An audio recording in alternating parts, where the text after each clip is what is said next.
Okay, just a couple more things on forces that you need to know to be able to do your homework. So one is, we already talked about the definition of a force, a push or a pull.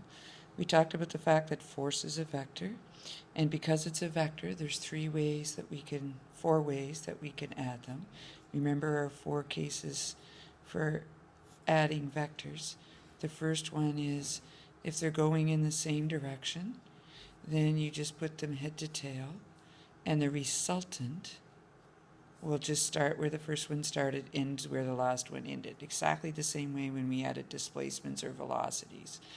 So if this was 4 newtons east, and this was 3 newtons east, then our resultant would be 7 newtons east, okay? So case 1 is when they're in the same direction or the angle between them is 0 degrees. Okay, case 2 is when they're in opposite directions.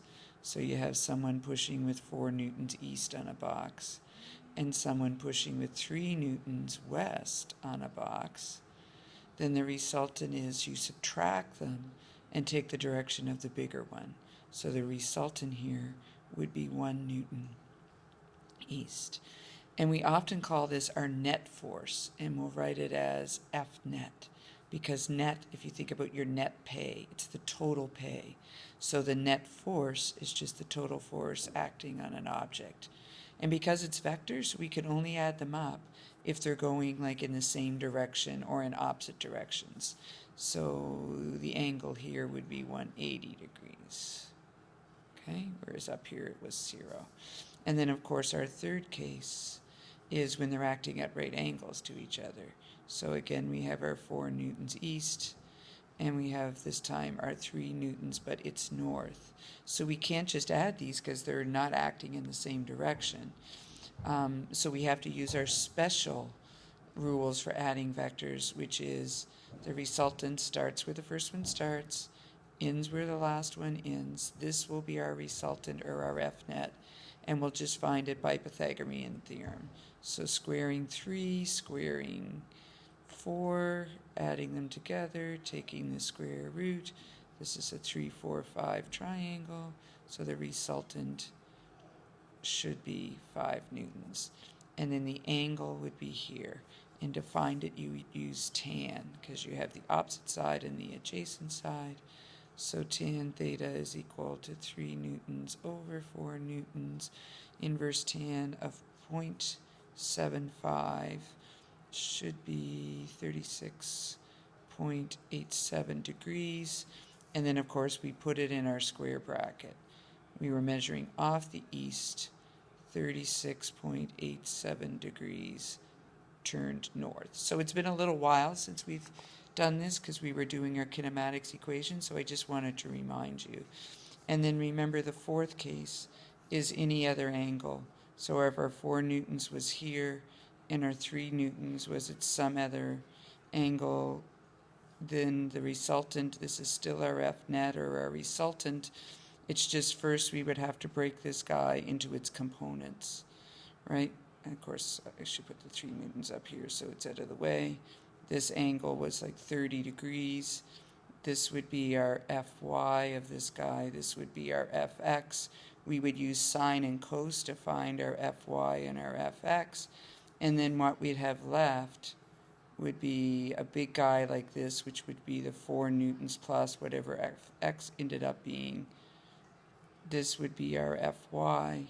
And then we could find our resultant using Pythagorean theorem again. Okay? So that's just a quick review of how to add vectors. Another word that I wanted to talk about was the word concurrent, because you'll see it in this unit when we'll talk about concurrent forces. But to figure out what concurrent forces are, first we need to think of what's concurrent mean. If two things happen concurrently, it means they're happening at the same time. So when we talk about concurrent forces, it's just simply two forces acting on a box or on an object at the same time. So maybe F1 is 8 newtons west and F2 is 8 newtons east. If they're happening concurrently, then the resultant, the F net, will be 0 newtons. Okay? So concurrently simply means acting at the same time on an object, concurrent forces. So you will see a question that might say something like, which pair of forces could give you a resultant of, let's say, 10 newtons. Okay, so which pair of forces could give you a resultant of 10 newtons?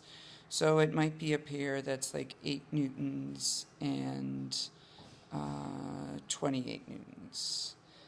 And it might be a pair that's 8 newtons and 12 newtons. And maybe a pair 12 newtons and 28 newtons. Or a pair, I don't know, let's do something totally different, 2 newtons and 20 newtons. Okay, so just take a second, pause this, and think about which pair of forces could give you a resultant of 10 newtons. Okay, so shut me off for a second and then turn me back on. I'm waiting for you to shut me off. All right, so let's see. You might say, how the heck are we supposed to know? Well, it goes back up to here. When two forces are going in the same direction, we get the maximum possible resultant. And when two forces are going in the opposite direction, we get the minimum possible resultant.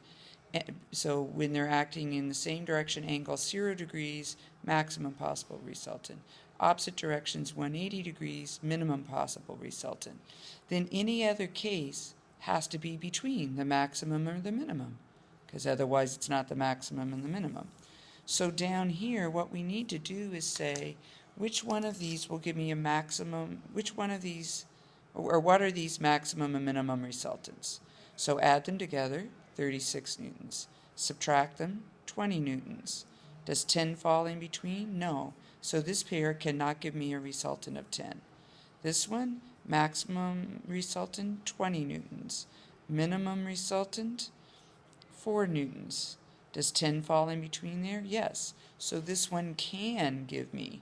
This one can't, but this one can. Let's check the others. Maximum will be 40 newtons. Minimum, subtract them, 16 newtons. Does 10 fall in there? No. This one cannot give me a resultant of 10. Maximum here, add them together, 22. Minimum, subtract them, 18. Does 10 fall in here? No. So the only pair that can give me a resultant of 10 newtons is this guy. And it's all based on knowing how to get the max and the min. Okay, because notice down here I didn't say what angles they were at.